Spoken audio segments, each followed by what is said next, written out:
Footage has emerged proving WNBA referees definitely have an agenda against Caitlin Clark and the Indiana. Recent footage has emerged showing WNBA officials treating Caitlin Clark and the Indiana Fever with shocking disrespect. Even many casual fans are now calling for these referees to be removed immediately because the video is so convincing. At this point, this goes far beyond simple bad officiating. The league can no longer hide what many believe is obvious bias that was captured on camera. What is the clearest example of referee favoritism you have ever witnessed? Controversy on that last play, no doubt about it. In my opinion, it looked like Natasha Cloud probably fouled her. It was not called. The referees love. After spending years covering basketball, I honestly believed I had seen just about everything. But what happened during that Fever versus Liberty matchup wasn't just another case of poor officiating.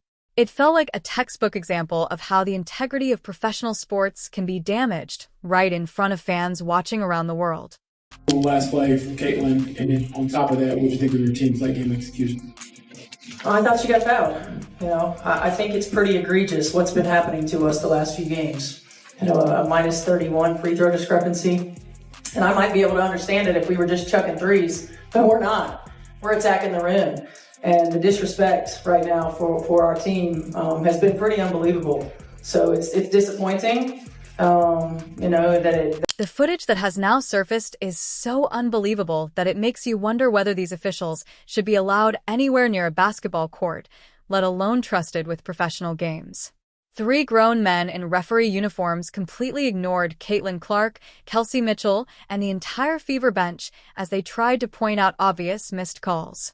Before we get to the strongest piece of evidence, let's first look at everything that led up to that moment. The Fever entered this game knowing they would be facing more than just the Liberty's defense. They also had to battle a growing pattern of officiating that seemed increasingly determined to stand in the way of Clark and her teammates.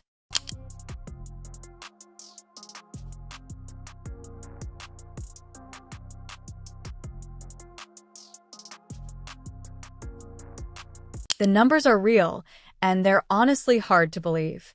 A minus 31 free throw difference is about much more than bad luck. When a team attacks the basket as aggressively as the Fever did that night, a gap like that simply doesn't make statistical sense. Even Stephanie White, who usually stays calm and measured in these situations, could no longer hide her frustration. The refs messed up 3 calls in the last 3 possessions of this game. First, Wnba Bonner gets absolutely destroyed, no call. And then Sabrina Ionescu makes the contact. And this is the worst one. There's 1 foul. There's 2 fouls. Then she holds her, watch this, with her shoulder and on her arm. White made several powerful comments after the game. She didn't focus only on the free throw imbalance. She said the level of disrespect shown toward her team had been unbelievable, even calling it outrageous. When a professional coach starts using words like that, it's a clear sign that this has gone far beyond the normal ups and downs of officiating mistakes. That makes the situation even more frustrating. Throughout the entire offseason, the WNBA promised to improve its officiating. League officials talked about accountability, introduced evaluation systems, and made bold promises about raising the quality of calls. Kathy Engelbert herself said referees would be held to higher standards this season. So where are those higher standards now? Because what we witnessed wasn't just poor officiating. The calls were so one-sided that even my 4-year-old nephew could spot the problems from across the room. And trust me, he's usually much more interested in cartoons than basketball. The strongest evidence came from video recorded by a fan during a crucial stretch of the game. All 3 referees deliberately ignored the Fever players as they desperately tried to discuss several missed calls. Not 1 official, not 2. All 3 chose to act as though Caitlin Clark, Sophie Cunningham, and Lexi Hull simply weren't there. The way that the game's been officiated for you guys, how did you see the foul that was not called, or a lack of foul, on the Bonner play, and then follow it up by Lexi Hull getting called for the foul? I thought it was egregious, honestly. I thought it was obvious. I felt like AB got one, had one going to the rim. They're in rotation. DB's was crazy. We had, and then Lexi's I felt like equally, we talk about, coming into the path, and it was an offensive player veering into the defensive player's path. That wasn't a coincidence, and it wasn't a brief lapse in judgment. It looked like a deliberate effort to dismiss professional athletes who were simply trying to understand why obvious fouls weren't being called. Seeing it on video is genuinely shocking. Imagine 3 professional referees, whose job is to protect the integrity of the game, completely ignoring players who are respectfully asking about calls. That's not what you expect from officials in the world's top women's basketball league. It looks more like middle school referees having a terrible day. But the disrespect didn't stop there. Throughout the game, there were multiple plays where Fever players absorbed contact that would normally result in foul calls, yet nothing was called. Replays clearly showed defenders grabbing arms and jerseys without a whistle. Physical contact in the paint that would usually send players to the free throw line was simply ignored when it involved Clark and her teammates. The biggest moment came during a crucial possession in the closing seconds. With 1 second remaining, Clark tried to get open for what could have been the game-winning shot. The video appears to show her being held, grabbed, and restricted in ways that would normally draw obvious fouls in any fairly officiated game. Instead, the whistles stayed silent, allowing New York to escape with a victory. What made it even more frustrating was that these same referees had no problem calling the slightest touch fouls at the other end of the floor. While Fever players were absorbing heavy contact without a whistle, Liberty players were earning free throws from contact that barely seemed to exist. The difference wasn't just noticeable, it was impossible to ignore. The statistics back up exactly what fans were seeing. Based on their aggressive style of play and the amount of contact they took, the Fever should have attempted far more free throws than they did. Meanwhile, their opponents kept getting to the line on plays that rarely result in fouls. The numbers simply don't make sense unless you account for the imbalance. And this isn't the first time we've seen it. Throughout Clark's second professional season, there has been a troubling pattern of officiating that appears to limit her impact on games. It's becoming harder and harder to dismiss. Whether it's allowing defenders to be much more physical with her than with other stars or overlooking obvious fouls when she's the one getting hit, the pattern keeps repeating itself. The most disappointing part is that this doesn't just hurt Clark, it hurts the WNBA as a whole.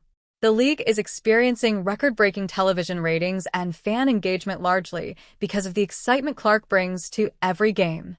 When officiating seems to reduce that excitement through questionable calls, it damages the very product attracting new fans to women's basketball. Think about it from a business perspective. More people are watching the WNBA than ever before. Merchandise sales continue to reach new highs, attendance keeps climbing, and television ratings are setting records. All of this growth is happening while one of the league's biggest stars continues to face officiating that many fans believe ranges from unfair to completely incompetent. So far, the league's response has done little to ease those concerns.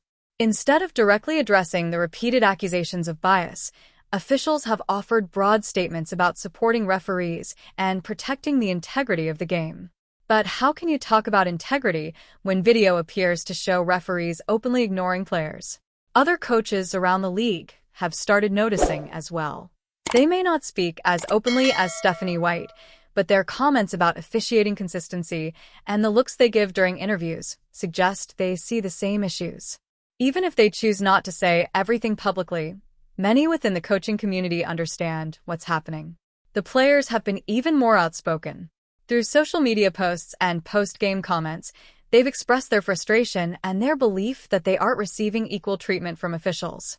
When professional athletes begin publicly questioning the fairness of officiating, it's a sign that the situation has reached a serious point. Perhaps the most troubling part is that these referees seem to act as though they have nothing to answer for. Once fans begin wondering whether referees, not the players, are deciding games, the sport has a serious credibility problem. Trust is the foundation of every competition. The solution isn't complicated. The league needs to admit there's an issue, investigate the specific incidents that have been raised, and take action against officials who have shown clear bias. It also needs stronger accountability, better training, and a clear message that this kind of behavior will not be tolerated. Most importantly, it has to happen quickly. Every game affected by questionable officiating pushes more fans away and damages the league's reputation, as they watch the sport they support being overshadowed by poor or biased officiating. Fans have noticed. Players have noticed. Coaches have noticed. The only people who still seem unaware are the league officials with the authority to fix the problem. The real question is whether they'll act before the damage becomes permanent. This isn't about protecting one player or one team.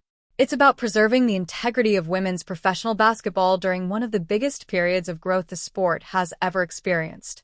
The momentum the WNBA has worked so hard to build cannot be allowed to fade because of questionable officiating. But the reality of what happened is far worse than the headlines suggest. So let's go back and look at what actually took place during that game. Once you examine each play, the officiating almost seems unbelievable if it weren't causing such damage to a sport so many people care about. The tone was established right from the opening quarter. Clark attacked the basket 3 straight times while taking contact that would normally send most players to the free throw line. Instead, she got nothing. Meanwhile, Liberty players were earning whistles for contact that was barely noticeable. Even the broadcast commentators, who usually avoid criticizing officials during live games, started questioning the officiating because the imbalance was so obvious. The second quarter brought more of the same, but with an added twist. Officials started handing out technical fouls and flagrant fouls to Fever players for actions that would normally receive nothing more than a warning. Clark was quickly given technicals whenever she showed any emotion after missed calls. Yet when Liberty players reacted the exact same way, the referees suddenly seemed unable to see or hear it. By halftime, even casual fans inside the arena were loudly booing the officiating because the pattern had become impossible to ignore. Before the game had even reached halftime, the free throw difference was already approaching ridiculous levels. During the break, Stephanie White tried to raise her concerns with the officials, but they brushed them aside with the kind of attitude that suggested they believed they were beyond criticism. Then came what I consider the worst example of officiating bias I've ever witnessed in professional sports. In the third quarter, Clark drove to the basket, absorbed heavy contact, and ended up on the floor. No whistle was blown. The replay clearly showed contact to her head, body, and shooting arm. Any one of those actions should have resulted in free throws. Taken together, they easily could have been called a flagrant foul. Instead, the officials acted as though nothing had happened. What occurred just 30 seconds later made it even harder to understand. A Liberty player drove to the basket, was barely touched, and immediately went to the line for 2 free throws. The replay had to slow the play down just to make the contact visible. The contrast between those 2 possessions was so extreme that it felt like the referees were calling 2 completely different games under 2 completely different sets of rules.